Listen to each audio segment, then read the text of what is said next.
Muy bien, continuando con esta quinta parte referente a la difusión de estas modificaciones del código 1756, vamos a pasar a una parte complementaria referente a análisis no lineal estático. Vamos a aplicar el método de análisis estático inelástico descrito en el artículo 9,6,2 de la norma 1756. Se van a usar unas propiedades medias de resistencia de los materiales. Vamos a determinar la curva de capacidad y determinar una demanda de desplazamiento y deformaciones plásticas para verificarla con unos valores admisibles. Empecemos con la primera parte de la aplicación del análisis estático inelástico descrito en el artículo 962. Vamos a leer este artículo 962. En general, es un análisis estático no lineal donde los efectos inelásticos se incorporan explícitamente en el modelo estructural y la acción sísmica se define por el espectro de respuesta elástico. Modelo matemático. El modelo matemático deberá satisfacer lo siguiente: el análisis y las verificaciones de seguridad de la estructura se realizan con un modelo que no incluya las paredes de relleno.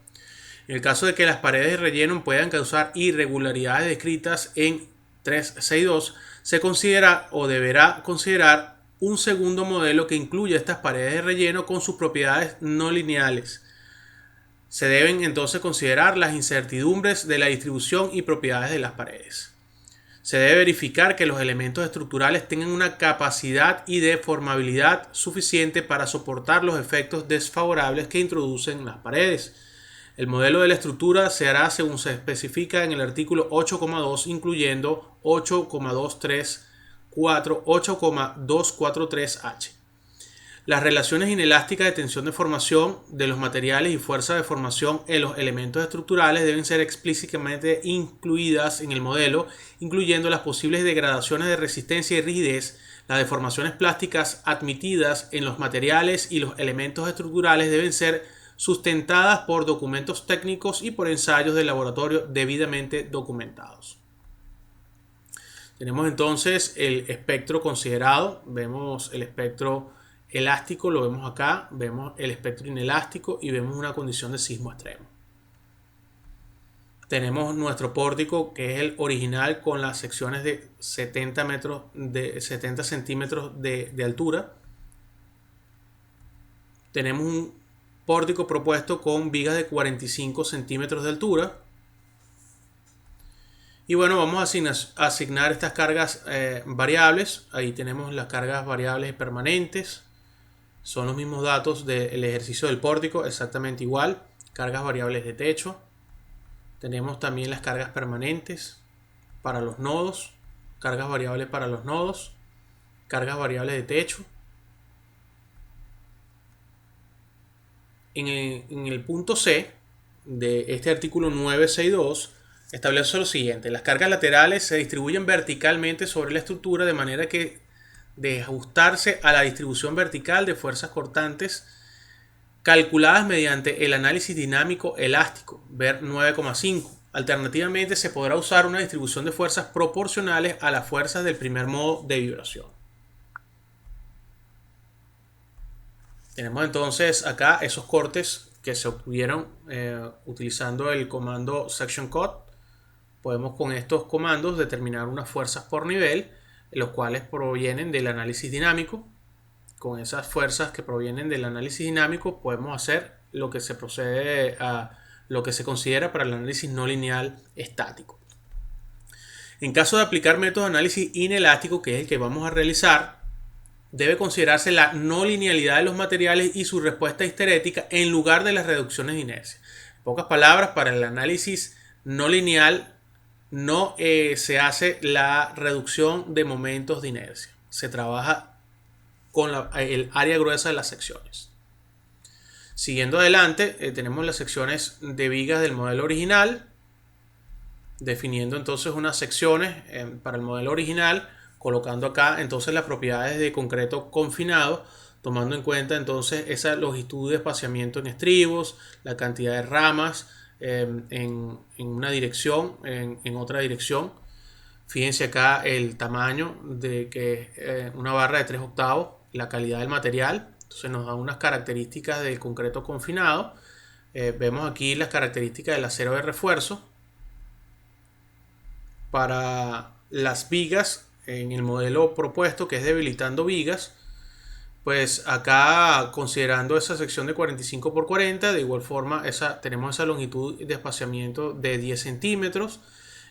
Fíjense que tenemos la cantidad de ramas en una dirección y en otra. También es número 3 y con acero de refuerzo grado 60. Las propiedades del acero de refuerzo, de igualmente, con el 4200 kilogramos, fíjense aquí, 4200 en este punto. Secciones de columnas para el modelo original, fíjense acá, tenemos ligaduras cada 10. Por eso hemos colocado aquí ligaduras cada 10. Recuérdense que todo esto proviene del diseño que hemos realizado previamente. Colocamos aquí de igual forma el tamaño de las barras que hacen el confinamiento y la cantidad de ramas en las dos direcciones. Vemos entonces cómo es ese modelo de concreto confinado. Igual las propiedades de resistencia del acero de refuerzo. Tenemos aquí tanto para el modelo original como el propuesto que se van a usar las propiedades medias de los materiales. Fíjense que aquí tenemos correspondiente al concreto y correspondiente al acero. Para determinar las propiedades medias de los materiales vamos a utilizar un factor de 1,5 para la resistencia a la compresión y de 1,1 para el acero. Recordemos acá que pues esto obedece a temas que tienen que ver con sobreresistencia. Tienen que ver básicamente con que el concreto pues llega a una condición en obra donde no exactamente lleva la porción de resistencia a la compresión especificada, sino que también hay una porción desde el punto de vista de seguridad, es la resistencia a la compresión más un margen que es Z por la desviación estándar, lo cual pues confiere este tipo de propiedades. ¿Okay? Igual también en términos del acero de refuerzo, ya acá de 1.5 será a 1.1. En el análisis deberá cumplir con lo siguiente: la curva de capacidad de la estructura que relaciona la fuerza cortante en la base con el desplazamiento en el centro de masa del último nivel será determinada mediante la aplicación estática en los centros de masa de las cargas laterales, la que hemos calculado anteriormente, pues crecientes que empujan la fuerza progresivamente hasta alcanzar el desplazamiento último. Previamente se aplican unas cargas gravitatorias sobre el edificio, ya lo están diciendo acá explícitamente, ¿no? Se harán los análisis considerando las cargas laterales aplicadas en cada sentido y dirección, de donde se seleccionarán los efectos más desfavorables para definir el último nivel, pues no se tomarán en cuenta los apéndices que puedan estar presentes. Vemos entonces el patrón de carga obtenido de ese análisis modal espectral. Definimos aquí ese caso de carga lateral y bueno, vamos a aplicarlo en los centros de masa según lo que establece el código. Ahí están esas fuerzas. Tenemos acá ese espectro elástico para condición de sismo de diseño. Y pues definimos dos casos de carga no lineales, el gravitacional y de empuje secuencial. El gravitacional, fíjense que está compuesto por estos patrones de carga, multiplicando por estos factores de escala: 1,2 carga permanente, 0,5 carga variable y 0,5 carga variable de techo. Muy bien, esto es un análisis no lineal gravitacional. Fíjense acá que es la aplicación de la carga completa, no está controlado por desplazamientos. No vamos a grabar múltiples pasos, vamos a grabar el último paso. Y posteriormente, pues fíjense acá que se definen ciertas condiciones en cuanto a la resolución del sistema de ecuaciones diferenciales para tomar en cuenta entonces los pasos que se toman por etapas, puntos máximos, puntos nulos, ¿okay? Todos los parámetros que corresponden a la solución del sistema de ecuaciones diferenciales no lineales. Tenemos entonces también otro correspondiente al caso no lineal estático. Vemos que aquí pues simplemente vamos a partir, no aparece de las condiciones iniciales, sino de conformidad con lo que dice el código. Vamos a continuar del caso gravitacional y posteriormente que se culmine este caso, arranca este caso lateral, el cual pues va a estar dado con este patrón de carga que hemos cargado previamente, y pues acá sí está controlado por desplazamientos monitoreados, y pues están asociados a la junta 4 en la parte superior, en el grado de libertad de dirección en X. Ahí están, se van a grabar múltiples pasos. El número mínimo es 40, el número máximo es 100. Se salvarán solo los positivos. Aquí están de igual forma los parámetros que nos van a ayudar a resolver esa ecuación diferencial no lineal. Y pues en cuanto a la definición de estos parámetros para los diferentes criterios, por ejemplo el ATC40, aquí utilizamos ese espectro elástico con un factor de escala de 9,81, con un comportamiento tipo A, que es el que corresponde al nivel de diseño 3 que hemos diseñado previamente. También entonces elegimos, según el FEMA 356, ciertos parámetros, aquí el espectro elástico, los factores de escala, y pues unas características de periodo específico, tomado en cuenta entonces del espectro de diseño elástico. Tenemos aquí parámetros de análisis no lineal elástico para el modelo original correspondiente al FEMA 440, de igual forma elástico, con un factor de escala de 9,81. Se asignan las rótulas para vigas en aproximadamente 0.1 y 0.9 de la longitud total.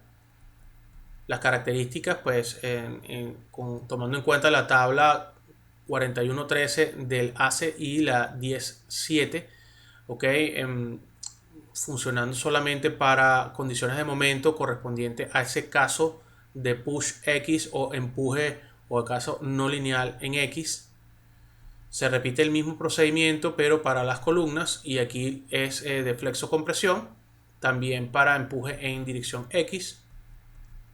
Aquí están todas las rótulas asignadas, y posteriormente entonces se procede a realizar el análisis no lineal y ver la secuencia de formación de daño. Aquí vemos entonces el modelo original, en el cual solamente se verificó el procedimiento 1, no el procedimiento 2.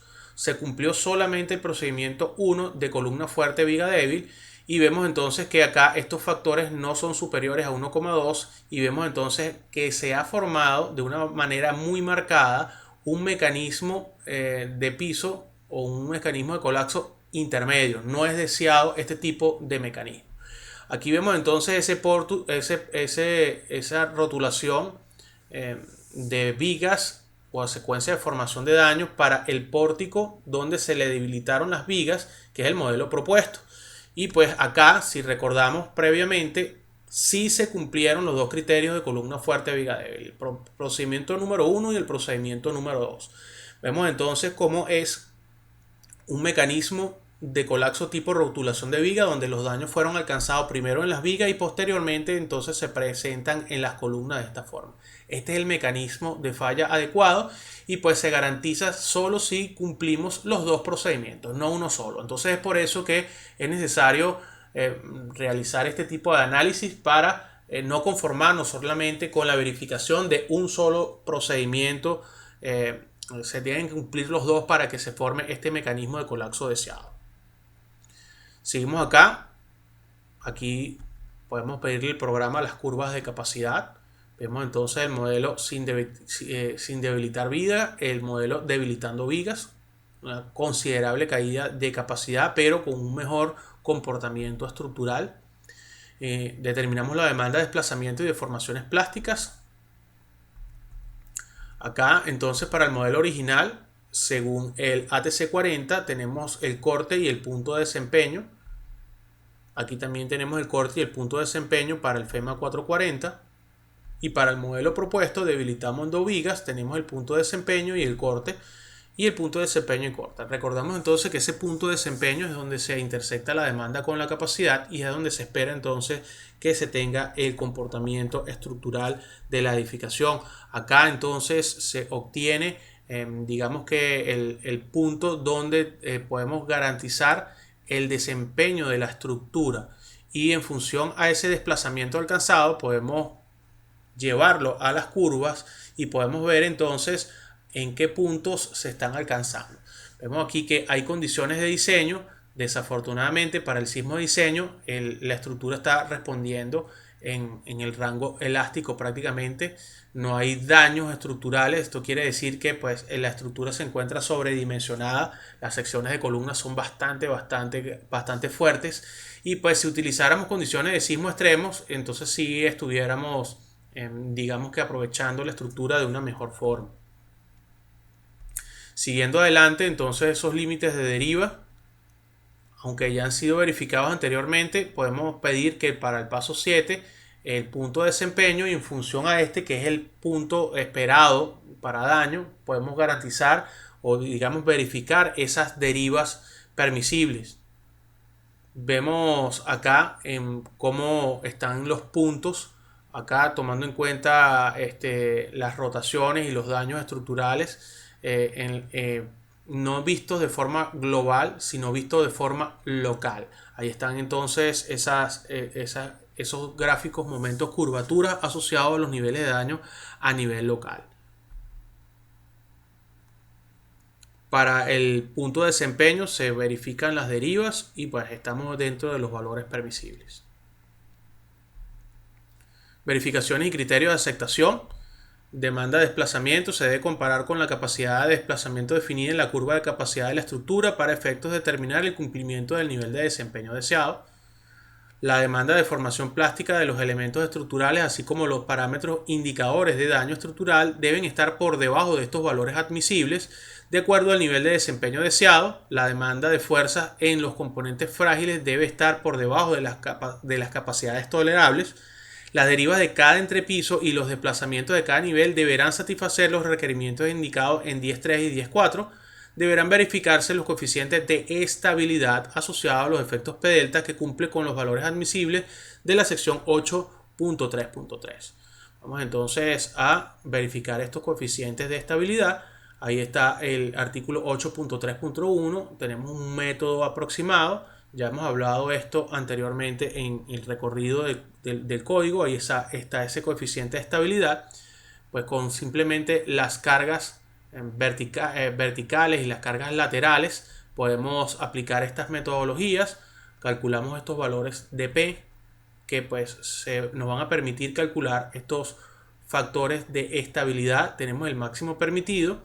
Y pues aquí dice si el coeficiente de estabilidad dado por esa fórmula 8.16 es menor que 0.10 en todos los entrepisos, no es necesario hacer consideraciones adicionales para el diseño de la estructura. Vemos entonces que todos ellos son inferiores a 0.10. Entonces, pues estos valores de coeficiente de estabilidad, dada en el nivel, son inferiores a 0.10, por lo que no se debe tomar en cuenta entonces, en este caso, las condiciones adicionales del análisis. La intención de esta clase, vuelvo y repito, es simplemente mostrar una difusión o promover la difusión del nuevo código 1756 de edificaciones sismo resistentes a través de la actualización de las clases que se están dictando actualmente en este semestre de la Facultad de Ingeniería de la Universidad de Carabobo. Y pues tiene como finalidad también poder fomentar la discusión a través de estas divulgaciones. Muchas gracias por su atención y gracias por su participación. Toda la información está disponible para que ustedes puedan descargarla. Invito a que puedan hacer comentarios en la parte del tablón donde pues corresponde cada video, en la parte inferior, y con mucho gusto podemos responder cualquier inquietud o podemos rectificar cualquier error que pudiera haber estado presente en alguno de los cálculos que estamos mostrando. Muchas gracias por su atención.